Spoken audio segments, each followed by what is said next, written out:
आशीर्वाद श्रोत समुदायाचे लाभावेत. तात्या शेवटी श्रोते हे आपले मायबाप आहेत. हा हाल तात्या घेतात. आम्ही येतो प्रवचन करतो, पण पुढचं जर रिकाम असेल तर काय करावं, नाही का? तुम्ही रोज येता, ही मंडळी कार्यक्रम ठरवतात, आम्ही आवडीने प्रेमाने येतो, अगदी निष्ठेने येतो. ती अशी निसटणारी निष्ठा नाही, परिपक्व निष्ठा आहे. एकमेकाचं प्रेम सुद्धा अतूट आहे. त्या प्रेमामध्ये कुठे खंड. मला वाटतं या गणपती ट्रस्टतर्फे अनेक कार्यक्रम बदलले, पण ज्या कार्यक्रमात गेल्या 16 वर्ष जो बदल झाला नाही तो म्हणजे बाबा महाराजाचा कार्यक्रम. हे काही मोठेपण सांगत नाही बरं का, ही कृपा सांगतोय.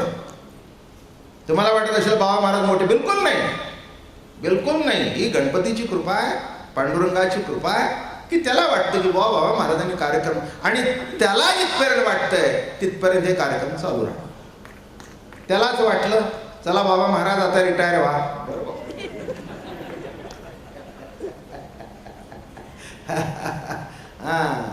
सध्या तात्या रिटायर नाही, रीट रिडिंग आहे. ते टायरला रीट रिडिंग करतात.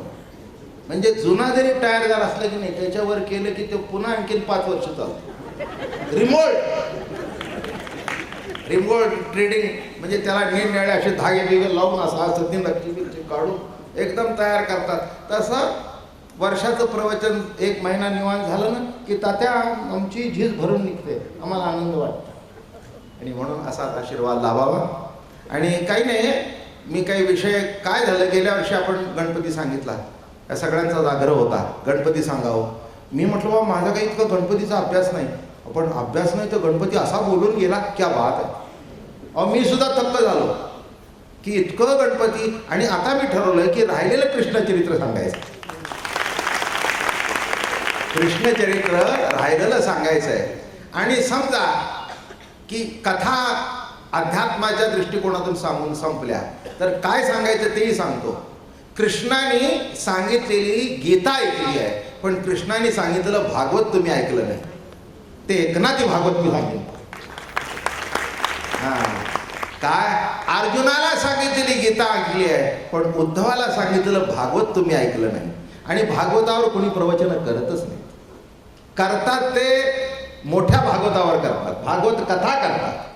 पण उद्धवाला जो तत्वज्ञानाचा भाग सांगितला, आलं का लक्षात, ते भागवत जर वेळ राहिला, अजून कथा भरपूर आहे बरं का.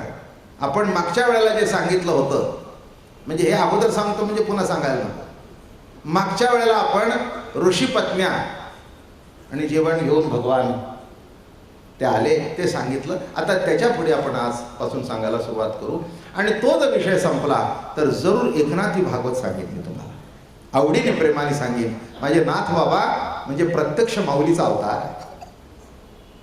ज्ञानेश्वर महाराजांनी गुरुभक्ती लिहिली, पण गुरुभक्ती प्रत्यक्ष करता आली नाही. ते नाथ बाबांच्या अवतारामध्ये महाराजांनी गुरुभक्ती आवडीने केली. योग आला तर ते सांगेन. आणि आयुष्यभरचं आमंत्रण आहे, पुढच्या वर्षी एकनाथी भागवतच सांगेन. चला पुन्हा चर्चा करायचं काही कारण नाही. पुंडली गौरदेव हरिविठ्ठल श्री ज्ञानदेव तुकाराम ज्ञानेश्वर तुकाराम महाराज की जय. सुरुवातीलाच पुढच्या वर्षाचा संकल्प करून पूर्ण. देव तुकाराम ज्ञानेश्वर महाराज की जय. तुकाराम महाराज की जय. सद्गुरुदादा महाराज अप्पा महाराज की जय. कृष्णमूर्ती होय गे, कळू आली सोय गे.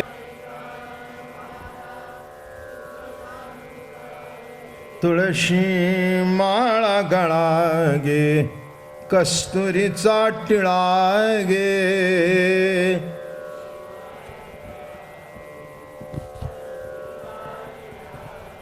अर्धांगी रुक्मिणी विंजणे, वारिती गोपी बाळा गे.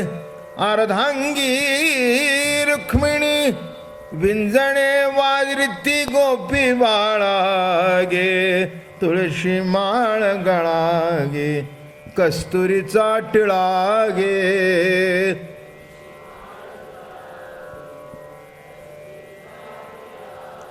पितांबराची कास गे कसेली सावकाश गे.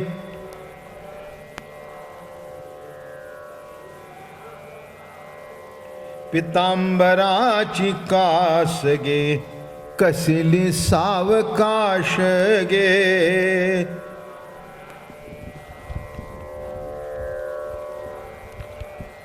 नारद तुंबर गायन करती. नारद तुंबर गायन करती. पुढे निजदास गे तुळशी माळ गळा गे कस्तुरीचा टिळा गे.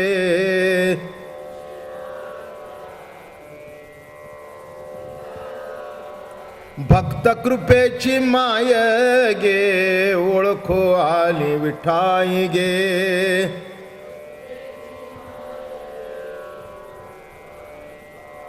भक्त कृपेची माय गे ओळखो आली विठाई गे.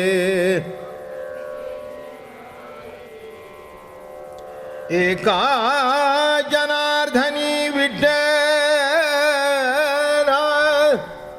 एका जनार्दनी विठ्ठल जोडिले पाय गे तुळशी माळ गळा गे कस्तुरीचा टिळा गे.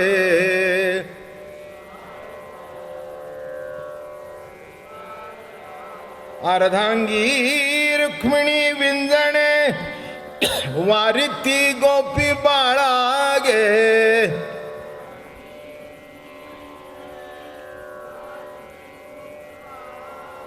तुळशी माळा गळा गे कस्तुरीचा टिळा गे.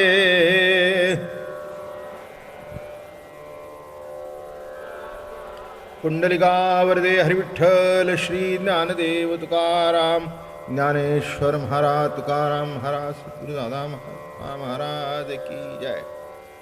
कृष्णमूर्ती होय गे कळो आली सोय गे प्राणाचाही प्राण पाहता सुख सांगो काय गे. जीवनामध्ये कुठेतरी आपली सोय माणूस बघतो.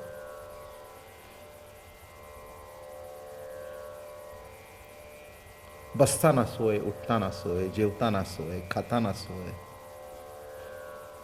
प्रवासात सोय, गैरसोय होऊ नये म्हणून सोय. बरं का, प्रत्येक गोष्टीमध्ये माणसाला आपली सोय कशी लागेल याची काळजी असते. काही चुकलं नाही. परमार्थ करत असताना सुद्धा तो आपल्या सुखाची सोय बघतो. आणि ही मोठी सोय आहे. राहण्याची सोय होईल. झोपण्याकरता 10 लाखाचा पलंग मिळेल, पण झोपेची जर सोय नसेल, झोपायची आहे. काय म्हटलं मी? झोपायची आहे, पण झोप जर जागली नाही तर सोय नाही तर गैरसोय. तसं परमार्थामध्ये 10 अवतार झाले. मच्छ कूर्म वराह नरसिंह परशुराम राम आणि कृष्ण. पण कृष्ण अवतारामध्ये सर्वसामान्य माणसाला असं वाटलं की आता आपली सोय झाली. आणि हे महत्वाचं आहे बरं का. इथे बसण्याची सोय आहे, ऐकण्याची सोय आहे, आणि कळतंय ही सोय आहे. सांगणं जर कळलं नाही तर माणसं उद्यापासून येणार नाहीत. उलट हेच म्हणतील की बाबा महाराज विद्वान आहेत पण कळत काही नाही. म्हणजे शेवटी बसण्याची सोय पाहिजे, ऐकण्याची सोय पाहिजे, कळण्याची सोय पाहिजे. आणि अशी जेव्हा सोय होते तेव्हा मनुष्य त्या कार्यक्रमामध्ये आणि कोणत्याही याच्यामध्ये भाग घेतो. तसं मत्स्य उपासना निराळ्या पद्धतीने केली जाते. म्हणजे मच्छावतार हो, खाणारे असतील त्या निराळ्यापणे पद्धतीने उपासना करतातच ना त्याची. म्हणजे आत्ता कळलं आहे तुम्हाला. एक मनुष्य म्हणाला, महाराज आमच्या ताटात तो मच्छा असल्याशिवाय आमचा दिवस जात नाही. पुण्यवान प्राणी आहेस बाबा. म्हणला माझं काही चुकलं का? नाही का? अहो पहिला अवतार आहे. म्हटलं बरोबर आहे, पहिला अवतार आहे, तुझ्यात तो अवतीर्ण होतोय ही काही कमी नशे. मच्छा आहे, कूर्म आहे, वराह आहे, नरसिंह आहे, परशुराम आहे, राम आहे, पण सोय कृष्ण अवतारात आहे. हीच कृष्ण अवताराची स्पेशालिटी आहे. हे वर्म आहे याच्यामध्ये. मत्स्यावतार आहे ठीक आहे, त्याच्याबद्दल काही दुमत असण्याचं काही कारण नाही आहे. पण मला सांगा, ते तुमच्या समोर जर तो मत्स्य आला तर कसं होईल? तो देवाच्या कानात बरा दिसतो, पण ते काही साजिर गोजिर रूप मनोहर नाही. कूर्म आला तर ते देवापुढे बरं दिसतं. असे दात वर आलेलं एखादं डुक्कर आलं तर ते कसं काय होतं?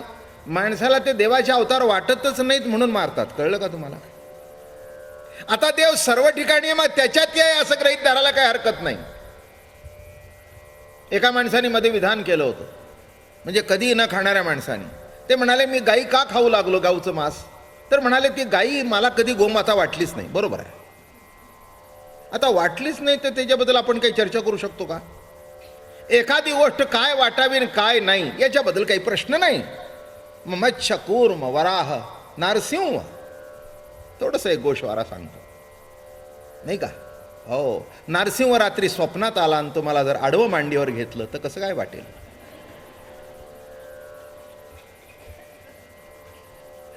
नाही, पुणेकर म्हणून काही स्पेअर करणार नाही तुम्हाला तो.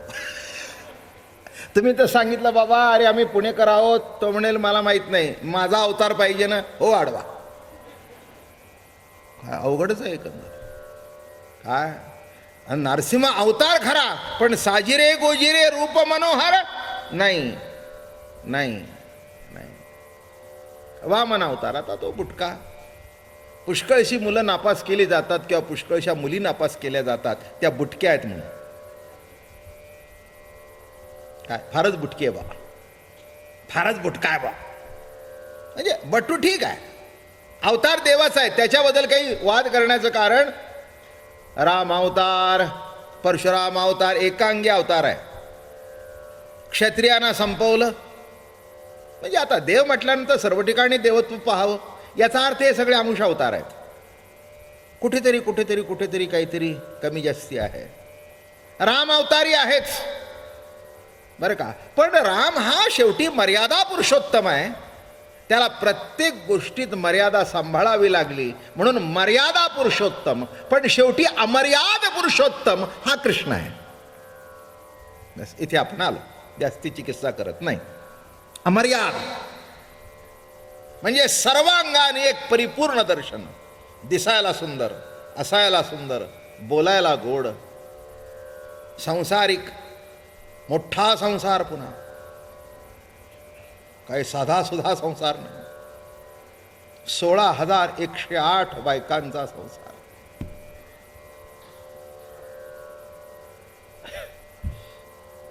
गंमत म्हणून ऐकायचं. एकाने मला विचारलं, बाबा महाराज हे 16,108 बायका कशा असू शकतात? म्हटलं लौकिक उत्तर देऊ का? मला तर तो त्या कारणामुळेच देव वाटला. हे मागे सांगितलं होतं मी तुम्हाला की आपल्याला साधी एक बायको सांभाळता येत नाही आणि जो 16,108 सांगतो, इथे देव मानायला पाहिजे की नाही? काय अशोकराव, अहो एक सांभाळणं किती अवघड आहे जीवनामध्ये. काय इतकी साधी गोष्ट आहे का?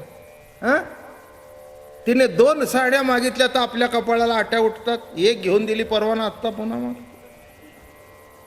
16,108. वाटलं मला म्हणाला अजून दुसरं काही उत्तर आहे का? 16,108 बायका कशा असू शकतात? म्हटलं का तुला सुद्धा असू शकतात? मला म्हणाला बाबा महाराज काहीतरी सांगू नका. म्हटलं तू केला नसशील, पण आतापर्यंत 16,108 तुझ्या मनात नाही का आल्या?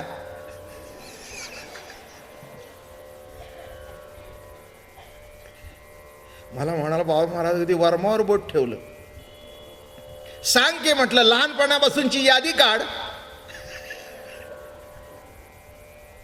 तो देव असल्या कारणाने 16,108 केल्या, पण तुझ्या मनात 16,108 आल्या नाहीत का?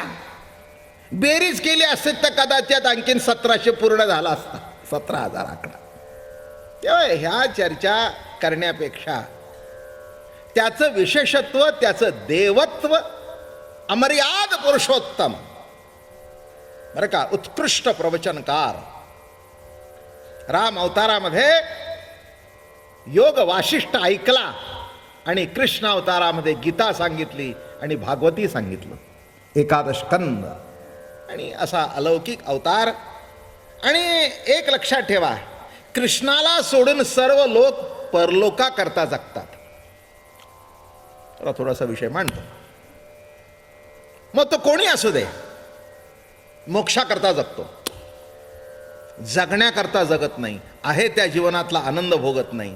इथे जे काही करतो ते वर जाण्याकरता, परमार्थ कशा करता, नाही का?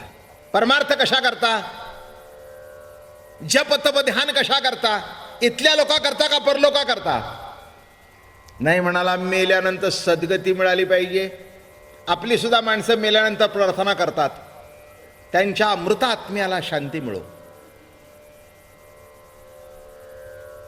गुरुजी मला नाही कळलं बरं का, प्रवचन झालं समजून सांगा. नाही म्हणजे मृत आत्मा हा शब्द मला अजून कळलेला नाही.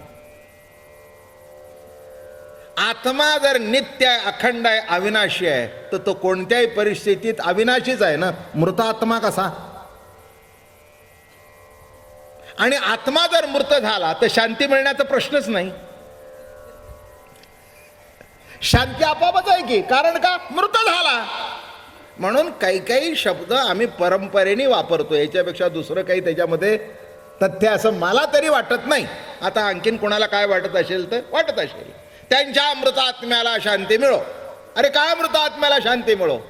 एक लक्षात ठेवा, आत्मा शांतच असतो, अशांत असतो ते आम्ही.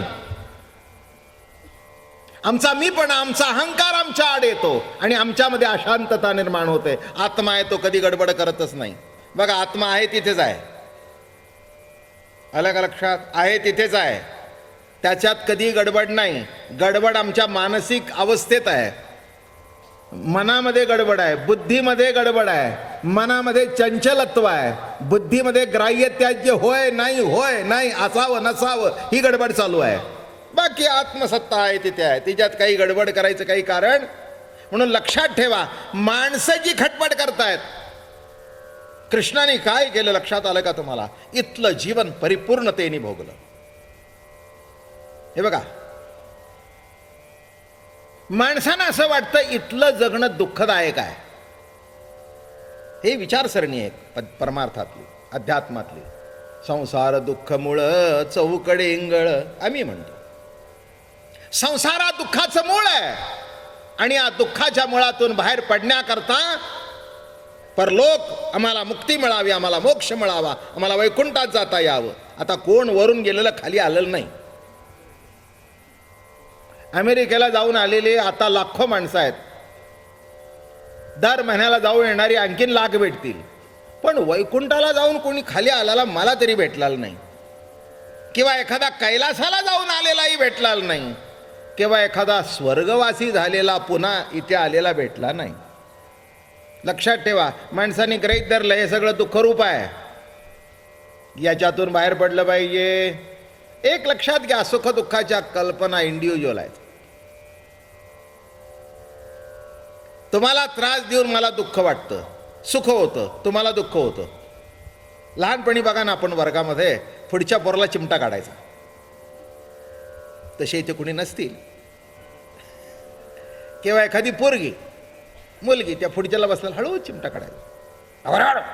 ते म्हणजे चिमटा काढणारा हसतंय आणि ज्याला चिमटा काढलं ते दुखतंय. एकच कृती एकाला सुख देते, एकाला दुःख देते. माझं बोलणं कळलं? आपल्या घरामध्ये एकाला प्रमोशन मिळालं, दुसऱ्याला दुःख झालं. का म्हणले? तुमच्या घरामध्ये ते तुमच्या ह्यांना प्रमोशन मिळालं. चालायचं हो, मिळतंच. प्रमोशन काही कुणाला मिळत नाहीत का?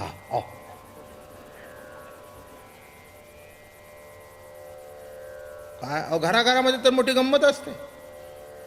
काय अहो, तुमच्या परवा जाऊबाई भेटल्या होत्या आम्हाला, गणपतीच्या दर्शनाला आल्या होत्या, तुम्ही दिसला नाही. रांगेतच त्या पुढे मी मागे. अहो काय तुम्हाला सांगू, अगदी सोन्याने हात भरले होते असं.